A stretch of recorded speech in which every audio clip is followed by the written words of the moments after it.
and welcome back to Clearview Driving. Today I'm doing a mock test for Matthew. Now Matthew's got his test tomorrow in a completely different area from where he's normally been driving. So today is just for him to hopefully be able to do everything in this area on his own. So before we get started, could you tell me, how would you check that your brakes are working before starting the journey? Turn the car on. Yeah. And start moving forward after checking it's safe at a very slow speed, and press the brakes down gently, and if it stops parallel then they're working all right. Okay. But if it veers then one might be faulty. That's fine. Okay, so whenever you're ready we're going to get started from here. So I'm going to give you normal sort of directions from here on. Well, I'm going to get you to follow some signs a little bit later on. We're going to do one manoeuvre and we may also do the emergency stop.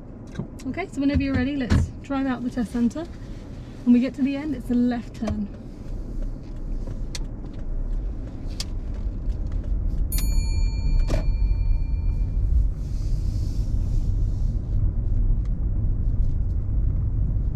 So it's a left out of here.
On approach to zebra crossings, always step off the accelerator and scan both sides of the road for any pedestrians that may want to cross the road.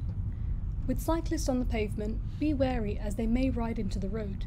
They should come off the bicycle and walk across the road, but sometimes they may just come into the road straight away.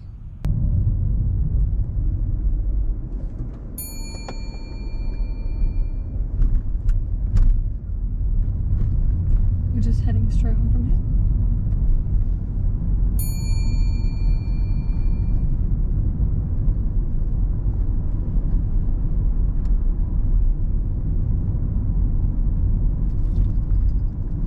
Take the next road on the left.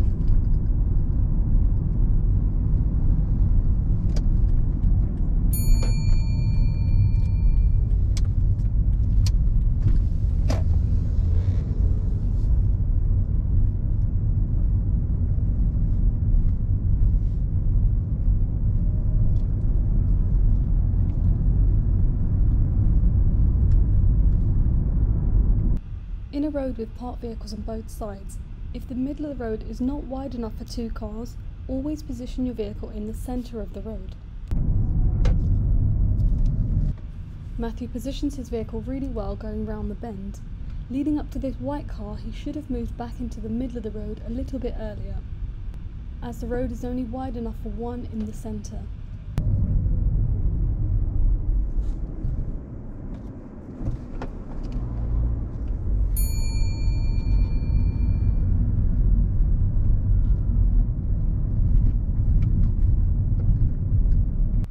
Matthew slows down really well to give way to the oncoming vehicles. Every time you give way and then you move back into the road, you should always check your mirrors, as motorbikes and cyclists may try to overtake.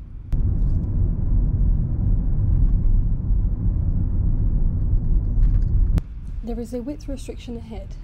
Matthew slows down really well and positions over to the left to park and slowly goes through that space.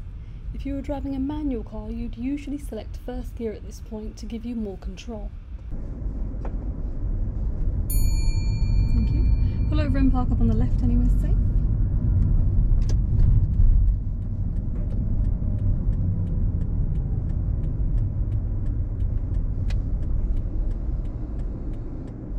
Thank you.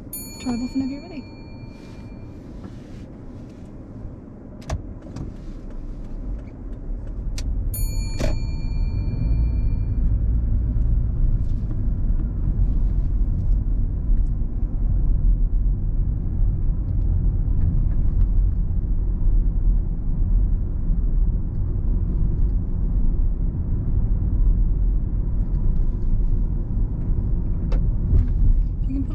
park on the right hand side of the road. Don't worry about the driveways on this occasion.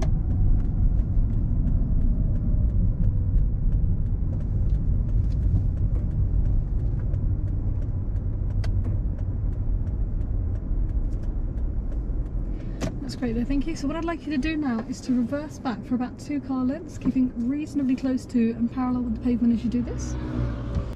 Before starting to reverse, always look around, starting from your left all the way over to your right blind spot to make sure there's nobody around you. If anyone turns up whilst you're reversing, wait for them to pass until it's safe to continue. The black car ahead wasn't too close to us, so it wasn't necessary to stop for them. If any pedestrians turn up and they're close to your vehicle or they're crossing behind the car, be sure to stop. While reversing, keep the vehicle nice and slow and go in a nice straight line until you've done about 2 car lengths. Thank you. Drive off whenever you're ready.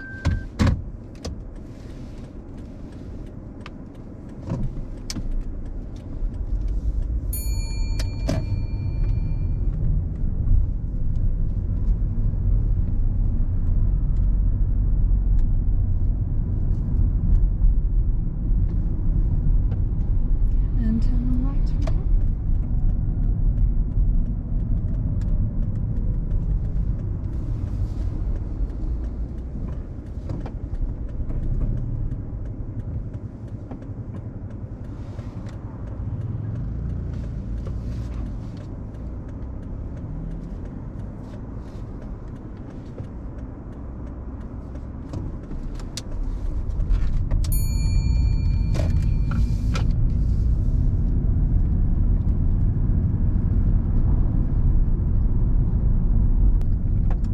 Traffic lights, turn left.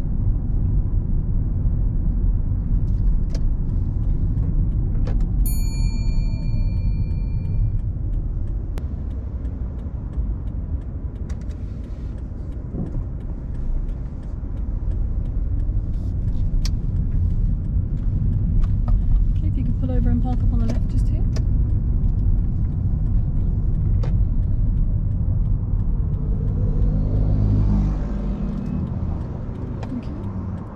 Okay, what we're going to do now is I'd like you to start the independent driving from here. So I want you to follow some signs for a little while. So first we're going to turn right at these traffic lights and then follow signs towards Slough. If you don't see any signs, that means you keep going straight until you see some. Okay. Okay.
It's just straight on from here. There's no signs on it. On approach to this roundabout, to follow the road ahead, there are 2 lanes, but there are no road markings. It's safer to be in the left-hand lane as the exit is at 12 o'clock.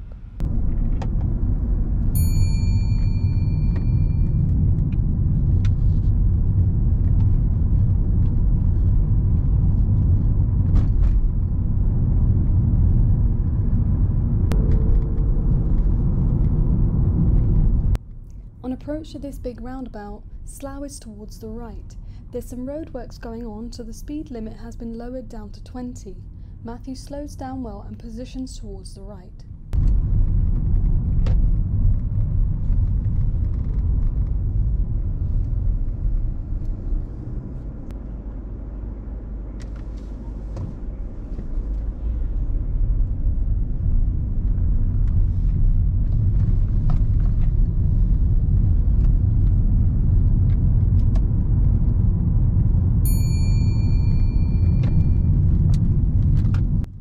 Matthew goes round the roundabout, he uses his mirrors towards the left to move back into the left lane to exit the roundabout.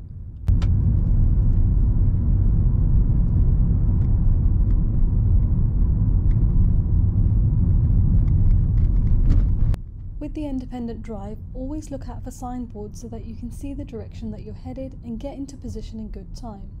Going the wrong way is not a serious fault, but you want to have good awareness and planning.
Independent driving. I'm going to give you directions as normal from now on, so we're no longer following signs.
On approach to this roundabout, the road ahead is more towards the right, so you need to start off in the right-hand lane.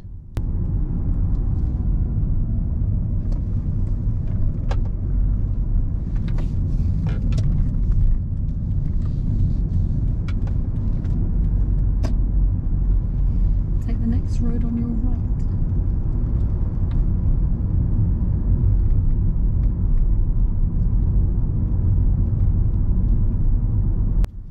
Matthew positions really well, but brakes a little bit sharp. He should have started braking earlier.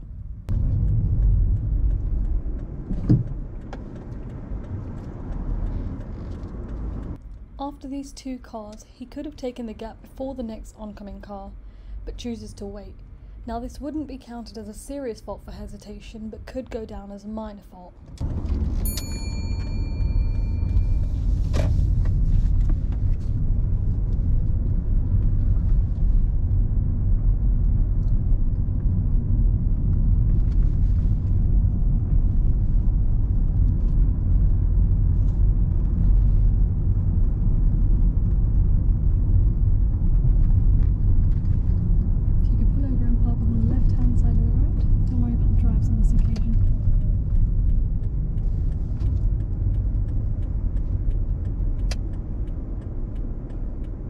So shortly I'm going to get you to carry out the emergency stop. I'm going to make sure it's safe. You'll see me looking around, but wait for my signal. So I'm going to raise my hand and say stop. Okay, but wait for my signal before you carry out the emergency stop. So whenever you're ready, you can drive off.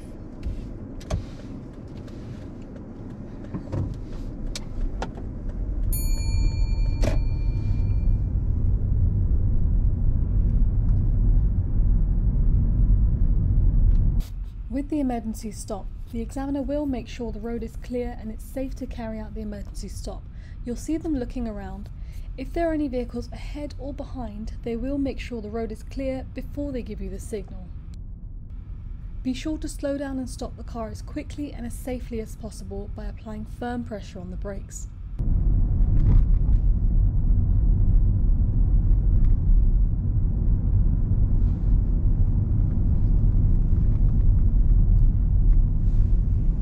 Stop! That's great there, thank you. And drive off whenever you're ready.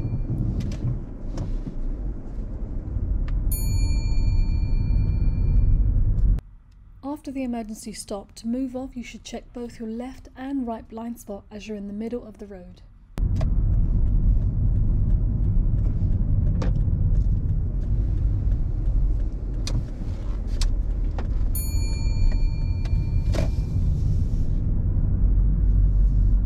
Okay, at the end of this road turn right, and then at the traffic lights turn left.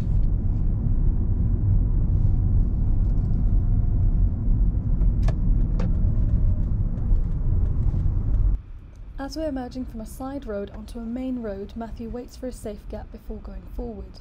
When the right-hand side of the road is clear, he emerges halfway and looks for a gap on the left before going all the way.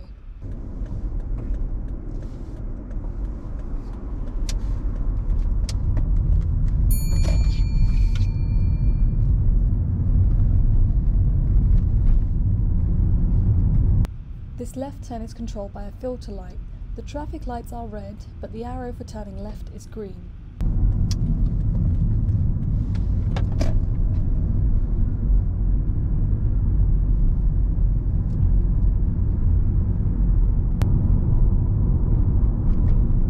Okay, when it's safe to do so, I'd like you to demonstrate how you would switch on your rear demister.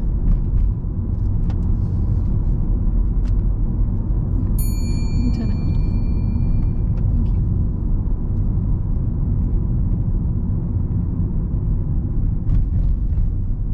Matthew maintains a good following distance from the traffic ahead, making sure that he doesn't get too close when they slow down.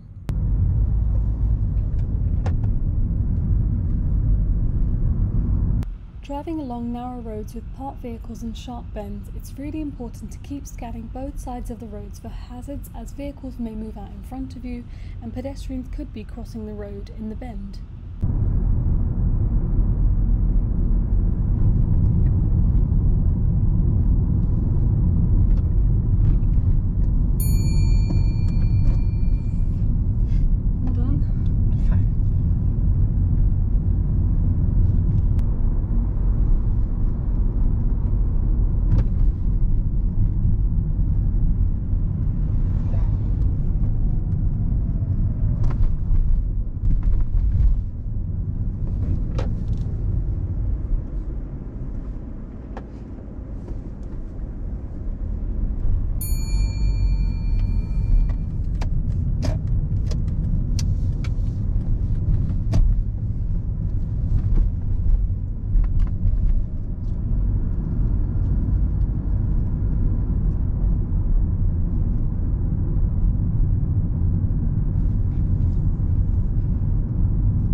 Traffic lights turn left.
He's just dropped his wallet. Oh, really? Yeah. Oh, he just went back for it. Oh, God. Traffic lights, turn left.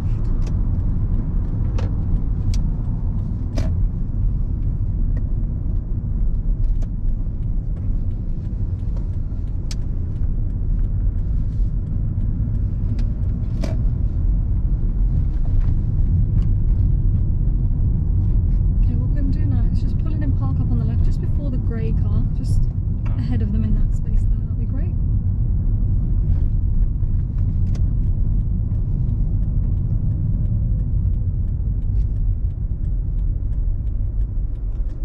That's great there, thank you.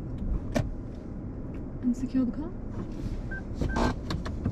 Don't you need to take it into neutral? Or drive, or neutral? I'll just put it in park. Oh, okay, I don't know how this car works. Yeah, no, that button just puts it in park. Okay, and then the handbrake is down there. Foot brake's down there. Yeah, I forget that. So I push that down, press park. Okay, Matthew, that's the end of your test today. How would you say you did? Alright, I did cut off one pedestrian, kinda, which is pretty bad. But other than that... Yeah, now that, unfortunately, that wouldn't be a pass. Yeah, that'd be a... Just fail. because of that pedestrian right at the end there. Now, had you seen the lady coming in? No. No. No. Not at all? I mean, I saw her, I didn't think she was gonna cross. Well, as we're approaching, she's coming diagonally towards that crossing. So we should have been scanning to see, and then approaching slow. Yeah. Initially, I thought you'd seen her and that you were going to stop for her, but then right at the end, I couldn't even brake, so... Yeah. Yeah, but because because she was on the right-hand side of that crossing, it wasn't immediate danger for you, but you should have stopped for her because it is a single crossing that runs all the way through. Yeah. Okay, now every time we've gone past that road, we've had to stop at that crossing. Have you noticed? Yeah. Yesterday and today. Okay, so that crossing is a very popular crossing, so I need you to be really mindful. So next time what you should do, if these pillars are a blind spot, and they can very easily hide pedestrians, can't they? Yeah. You need to sort of look both ways, and if they hide the pedestrians, just simply lean forward, look around the pillars, okay? Now, if that one issue didn't happen, it was a really good drive, there wasn't really a lot going on, not much for me to say besides mirror checks and things like that. Okay. But I'm going to go over the other faults anyways. Alright. So firstly, a few left turns that you did at traffic lights, you're not checking that left-hand mirror before turning. Now, on a few of them, we were quite slow, 20 miles per hour or 15 miles per hour. A cyclist could very easily catch up, especially when we have a cycle lane and then we're turning across the cycle lane. Alright. Okay, so that left mirror needs to be checked. The parking on the right and reversing was great. The vehicle in front was passing sort of next to you, but because the road's quite big and he was quite far from, I was asked it was okay to reverse, but just be mindful if he comes closer to you that you should just wait for him to pass before reversing. Okay. Okay. Following signs to slough, really nice, no concerns over there. That right turn nearly had you though. Do you remember? Which one? There was a right turn where you stopped, but it was such a sharp, late stop. Not really, no. There was a right turn we were doing, and Yeah. you nearly overshot the turn. You nearly went Oh, past. yes, in the box junction? Yeah. Or not box, but there was an arrow. There was a little bit of space, but Yeah. not quite enough for the size of your car. But you did wait. There was enough space that cars were still able to continue. But you should have tried to just approach a little bit slower. Okay. This is the concern that I had sort of yesterday, making sure that you're slowing down enough for your turns and not sort of wait until the last minute to brake. Okay. So you should have been approaching slower on that one, because I thought you'd end up past the junction on that one. Yeah. Okay? The emergency stop was good, but after the emergency stop you didn't look over your left blind spot, you kind of looked in your left mirror and over to the right fully. Okay. But you should sort of check over both sides. So if anything, you'd get a minor on that one because you're not looking everywhere. Yeah, yeah. Okay? But yeah, it's a shame about that crossing, honestly. It would have Yeah. been a pass if it wasn't for that, but this is something to be really mindful of. Okay. Because there is a station by that point, and then there's loads of shops, so people do cross. Yeah, yeah, it's frequent. And that's why it's a 20, that section. Okay, so that's the end of today's test. I hope you guys enjoyed that video and learnt some tips from how Matthew drives, because he does drive quite well. But unfortunately, he didn't see the pedestrian on the crossing. Okay, now...